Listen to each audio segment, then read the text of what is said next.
In 1978, I was moving into the District of Columbia. Gay activists were making the news big time in terms of the influence that and the backing they were providing to the leading candidate, which was Marion Barry, and who won the election.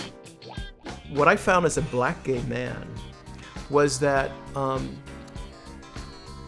black politicians saw gay community as white. This concern found an audience in a number of black folk who then went on to found what became the National Coalition of Black Lesbians and Gays. And this caught on fire over the next few years. We became an organization that had chapters in Baltimore, in Philadelphia, in New York. We had to kind of develop a sense that we have our own agenda and we need to be in charge of our agenda. Black Pride and Solidarity, the new movement of black lesbians and gays, became our motto. That's where it started. In the spring of 1983, I was the newly elected acting executive director of the National Coalition of Black Lesbians and Gays. There were ongoing plans being developed by something called the Coalition of Conscience, led by Mrs. Coretta Scott King. It was to celebrate the 1963 March on Washington, but there was controversy. We were hearing from the rest of the community, they are not welcoming us.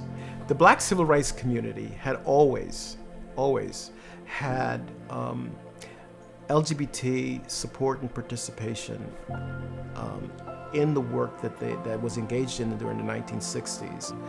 But there wasn't really an embrace of the issues that we faced in discrimination. It wasn't part of an agenda. We made a simple request that a person representing the LGBT communities be included in the program. And it ended up with a conference call involving Mrs. King and all the other civil rights leaders.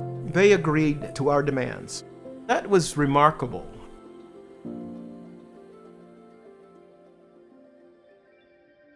So we're not out of the clear. I think there still is and remains a need for women, for people from the black community, for people from the Latino community to be organized as autonomous organizations in the movement to continue to address issues of racism and sexism and classism. It's critical that we support our organizations and that we understand that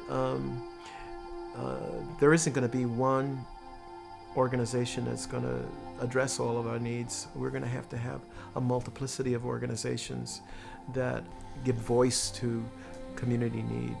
The work must continue.